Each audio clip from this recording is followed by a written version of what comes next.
ខ្ញុំបានធ្វើទឹកប្រតិជាកម្មជូនអ្នកម៉ាក់ជូនក្រុមគ្រួសារខ្ញុំធ្វើញ៉ាំទាំងអស់គ្នាជាពិសេសម៉ាក់ពេលម៉ាក់ឆ្លងទន្លេ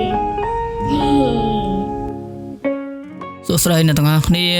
បាទនៅក្នុងវីដេអូនេះខ្ញុំមានរឿងចែករំលែកទាក់ទងទៅនឹងការបង្ហាត់បង្រៀនឬក៏ការណែនាំកូនឬក៏បង្ហាត់បង្ហាញកូននៅកិច្ចការទូចៗនៅក្នុងផ្ទះដែលជាក់ស្ដែងជាឧទាហរណ៍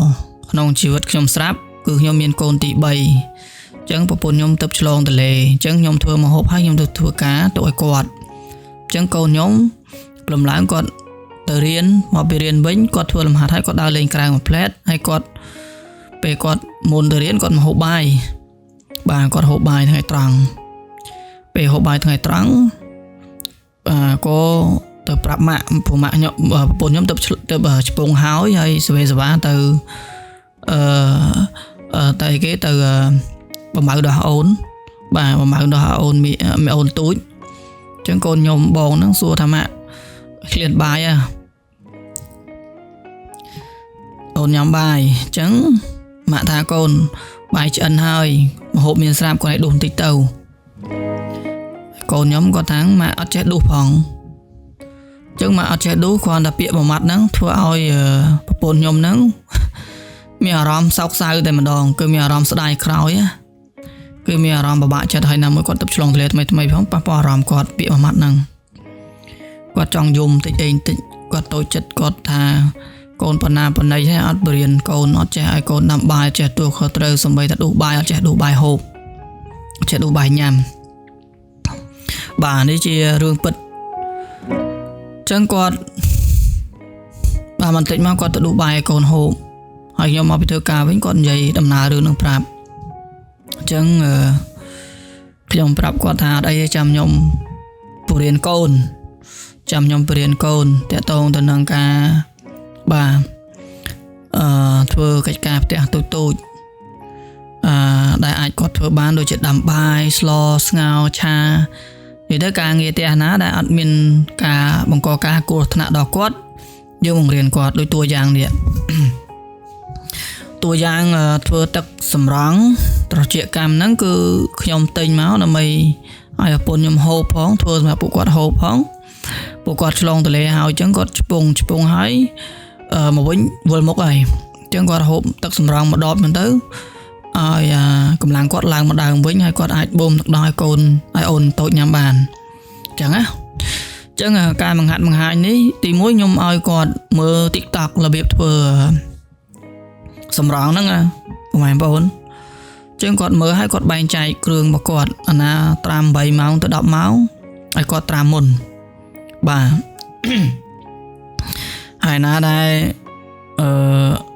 លើសពី8ម៉ោងឬក៏1ម៉ោងអីចឹងទៅគាត់ទុកក្រោយចឹងគាត់ត្រាំហើយគាត់ធ្វើខ្លួនគាត់អីខ្លួនគាត់ខ្ញុំជួយខ្លះដូចជួយបើកកំហបជួយដាំទឹកអីតិចចឹងណាបាទយើងដំបូងយើងប្រៀនគាត់ចឹងពេលឥឡូវចេះដាំបាយចេះអីហើយបាទអញ្ចឹងគាត់មើលវីដេអូគេហើយគាត់រៀនធ្វើខ្លួនគាត់អញ្ចឹង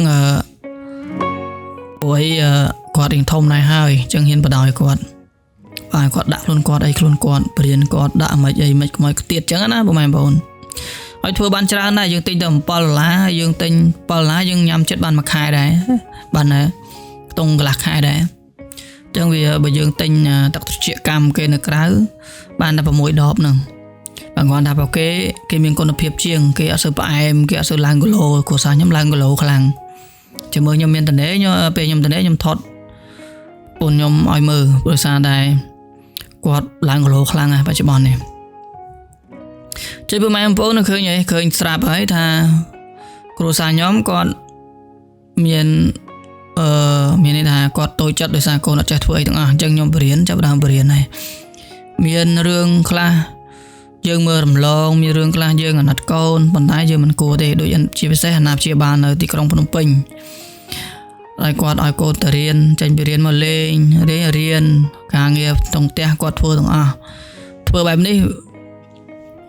យើងបើយើងជាទូទៅយើងគិតថាយើងស្រឡាញ់កូនហើយប៉ុន្តែឧទាហរណ៍ទៅអស់ពីយើងអញ្ចឹងកូនអត់មានអី គាត់ គាត់ប្រឈមតែម្ដងគាត់ប្រឈមទៅលើការ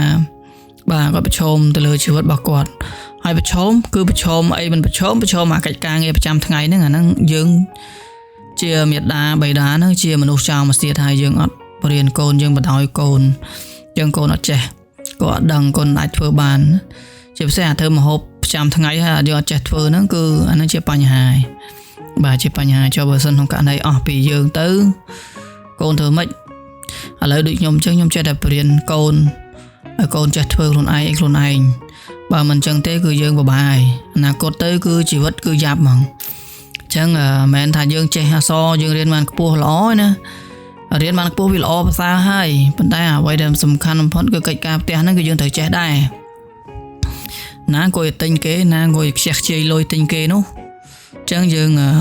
នេះគឺជាមេរៀនហើយជាបទពិសោធន៍របស់ខ្ញុំផ្ទាល់អញ្ចឹងខ្ញុំ